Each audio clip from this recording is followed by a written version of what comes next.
ketika terjadi perang puputan sabil antara Pejanggi dengan pihak Karangasem. Pemban Mas Meraja Kusuma mendapatkan hukuman moral tidak diperkenankan ikut puputan sabil oleh ayahandanya, Pemban Mas Komala Kusuma. Ia tidak berani membantah perintah ayahnya yang marah. Dia bertugas menyelamatkan apa saja yang masih bisa diselamatkan dan harus menyingkir ke Sumbawa sebagai penerus generasi mendatang, agar pada saatnya nanti dapat merebut kembali tongkat kekuasaannya yang hilang. Beliau diiringi oleh sebagian pengawalnya, dan secara khusus dilindungi oleh benteng petak Purwadadi yang kuat. Beliau menetap dan membuka pemukiman baru sebagai perintis imigran Lombok di Pulau Sumbawa bagian barat dan mendirikan desa Jelenga di wilayah Kecamatan Jereweh sekarang. Merasa telah dilecehkan, beliau sendiri bersumpah tidak akan menginjakan kakinya di Pulau Lombok.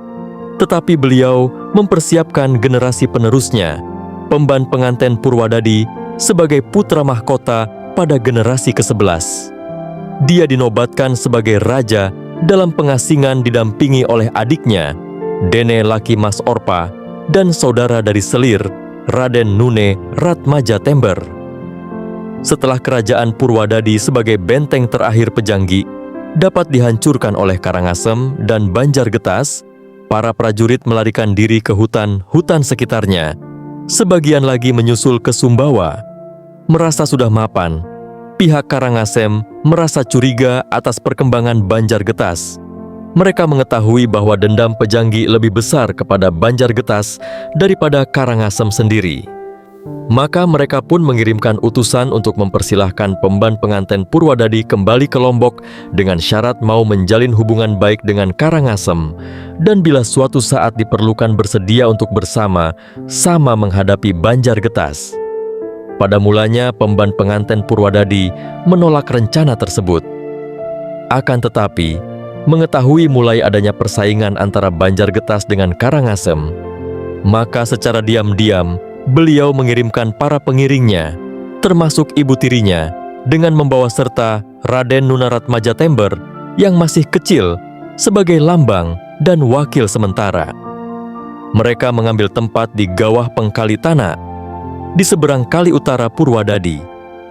Tempat inilah yang dianggap sebagai cikal bakal berdirinya kerajaan baru yang sekitar tahun 1870 Masehi diberi nama Sakra. Didukung oleh para demung yang di zaman Pejanggi dulu merasa kecewa, tetapi akhirnya merasa prihatin karena kehilangan pemimpin. Dengan cepat daerah Sakra pun berkembang. Beberapa tahun kemudian, Pemban Penganten Purwadadi memerintahkan adiknya Dene Laki Mas Orpa menyusul pulang ke Lombok, menempati sisi selatan, yakni di daerah Pijot, yang dianggap lebih mudah untuk menjalin hubungan ke Sumbawa. Terakhir, baru putra Pemban Penganten sendiri, Pemban Ilang Mudung, yang juga menjaga dan menempati pesisir timur. Sebelum kembali ke Lombok, Pemban Ilang Mudung telah kawin dengan seorang putri bangsawan Sumbawa. Perkawinan tersebut melahirkan 2 orang putra, yakni Lalu Jelenga dan Lalu Centung, yang tetap tinggal di Sumbawa, menemani ibu beserta kakeknya yang sudah sepuh, Pemban Penganten Purwadadi. Sedangkan dari hasil perkawinan di Lombok, beliau belum berputra. Raden Dirangsa menemani ayahnya di Mudung Korleko. Adik-adiknya yang memperkuat Sakra terdiri dari Raden Gede Angir, Raden Nunagde Lancung, dan Raden Pagutan. Sedangkan Dene Mas Orpa mempunyai seorang putri hasil perkawinannya dengan bangsawan Sumbawa. Putri itu bernama Putri Bini Ringgit, yang nantinya cukup memberikan peranan dalam sejarah Sakra, bahkan Lombok pada umumnya. Pada tahun 1800 Masehi, datanglah rombongan dari Goa di bawah pimpinan Karaeng Manajai, menapaktilasi dan menilik keadaan bekas wilayah kekuasaan Goa, Manggarai, Bima, Dompu, Sumbawa, dan Lombok. Di Lombok, beliau menemukan Selaparang yang sudah runtuh dan menyaksikan jejak-jejak kerajaan Pejanggi yang masih mempunyai hubungan darah dengan Selaparang. Dari Labuan Lombok, beliau kemudian berlayar menuju Labuan Tanjung Luar, menemui Dene Laki Mas Orpa. Terjadilah kesepakatan perkawinan yang berbau politik antara Pemban Bini Ringgit, putri dari Denek Laki Mas Opra, dengan Karaeng Manajai. Sebelum perkawinan itu dilangsungkan, Karaeng Manajai kembali dulu menyelesaikan urusannya di Goa. Barulah pada tahun 1805 Masehi, ia kembali untuk menetap di Lombok dan kawin dengan Pemban Bini Ringgit. Lah ditugaskan di wilayah Ganti yang berbatasan dengan Banjargetas. Perkawinan tersebut menghasilkan seorang putra bernama Dewa Mas Panji Komala, yang nantinya dalam usia yang sangat muda memimpin perlawanan pertama Sakra terhadap kekuasaan Karangasem. Seorang lagi putri hasil perkawinan Karaeng Manajai dan Pemban Bini Ringgit bernama Dinda Bini Nyanti. Sebagai keturunan seorang pengembara, sejak muda Dewa Mas Panji Komala sudah memisahkan diri dan tinggal di Beleka. Hal itu dilakukan juga atas perasaan kecewanya akibat ketegangan antara orang tuanya. Ibunda Dewa Mas Panji Komala, Pemban Bini Ringgit, merasa dilecehkan atas pernikahan Karaeng Manajai dengan seorang gadis dari Gelanggang bernama Labunga. Perkawinan antara Pemban Bini Ringgit dengan Karaeng Manajai dari Goa ternyata cukup meresahkan para musuh bebuyutannya, yakni kerajaan-kerajaan di Bali. Mereka resah dan sangat mengkhawatirkan kondisi Karangasem yang sedang dilanda persoalan internal dan berpotensi terjadi perang saudara antara Mataram, Pagesangan, Pagutan, dan Singasari yang dianggap lebih tua. Oleh karena itulah pihak Karangasem segera mendekati Sakra serta menuntut perlakuan yang sama melalui perkawinan politik. Agaknya yang diincarnya adalah Dende Bini Nyanti. Tetapi pihak Sakra justru hanya mengirimkan puluhan gadis dari kalangan orang biasa saja untuk dipilih. Semuanya pun lantas ditolak dan dikembalikan. Raja Karangasem kemudian menyatakan akan datang sendiri dengan segala kehormatan dan kebesarannya. Menyikapi rencana Raja Karangasem tersebut, terjadilah silang pendapat dan pengelompokan. Mereka yang moderat dari kalangan para tetua, terutama Karaeng Manajai sendiri, berpendapat sebaiknya tawaran Raja Karangasem tersebut diterima dengan sikap politis juga. Hal itu dilakukan untuk mempersiapkan diri terhadap kemungkinan-kemungkinan yang terjadi. Apabila memang sudah waktunya untuk merebut kembali tongkat yang hilang, bisa dengan mudah merebutnya dari pihak Karangasem yang terancam perang saudara. Bila perlu meminta bantuan Sumbawa dan Goa untuk mencapai tujuan itu. Di samping itu, jika Karangasem benar-benar dilanda perang saudara, siapa tahu melalui perkawinan bisa ditaklukkan tanpa kekerasan. Di lain pihak, terutama di kalangan orang-orang muda, muncul sikap militansi yang justru didukung oleh Pemban Bini Ringgit yang kecewa terhadap suaminya. Bahkan karena kejengkelannya tersebut, ia menyebut suaminya orang luar yang tidak tahu perasaan rakyat dan kaula bala yang setia dan siap mati membela kehormatan kerajaan Sakra penerus Pejanggi. Menurut Pemban Bini Ringgit, sekaranglah waktu yang tepat memanfaatkan tidak rukunnya Puri Singasari dengan para saudaranya. Demikianlah, diam-diam Sakra mempersiapkan diri menghubungi berbagai pihak yang diharapkan akan memberi dukungan. Bahkan untuk bisa menarik dukungan Sumbawa, Goa, dan orang-orang pesisir pantai, Dewa Mas Panji Komala bersama ibu dan adiknya ditarik masuk Sakra. Dalam usianya yang sangat muda, sekitar 16 tahun, Dewa Mas Panji Komala diangkat menjadi raja sebagai lambang pemersatu sekaligus sebagai senopati perang. Gerakan dimulai dengan membersihkan wilayah timur. Desa-desa yang bersikap setengah hati dalam memberikan dukungan digempur dengan kekerasan. Para pemimpin beserta anak istrinya disandera dan dibawa ke Sakra. Meskipun kaget, Karangasem bergerak cepat. Mereka berhasil meredam dan menunda perselisihan sesama mereka. Jika benar-benar menang, pihak Sakra tidak akan pilih bulu untuk menghancurkan saudara-saudara kerajaan Karangasem yang ada. Pihak Karangasem menduduki Mendana, Mujur, dan Kopang. Meskipun Mendana, Mujur, dan wilayah selatan berhasil dibersihkan kembali, akan tetapi Kopang dibuat sebagai benteng pertahanan yang sangat kuat, sehingga Raden Bendesa di Kopang tidak dapat berkutik. terlalu muda sebagai pemimpin dan tanpa wawasan, serta strategi perang yang mapan memang sangat berpengaruh terhadap kualitas kepemimpinan Dewa Mas Panji Komala, terutama di dalam pengambilan keputusan. Desa-desa yang telah dibebaskan tidak diduduki, dan ketika gagal menembus Kopang, para pasukan Sakra malah kembali pulang. Konsolidasi kekuatan hanyalah berbentuk mengumpulkan orang sebanyak-banyaknya bertumpuk di desa Sakra tanpa gerakan lanjutan. Bebasnya wilayah timur dan terkumpulnya kekuatan yang besar membuat mereka puas dan merasa diri telah menang. Nasihat yang tua-tua karena terlanjur bergerak haruslah terus menyerang, tidak digubris, bahkan dijawab, "Kalau memang benar Bali itu jantan, silahkan dia datang, kita tunggu di sini saja." Pusat desa memang ditata, dilengkapi petak jonggah yang kuat.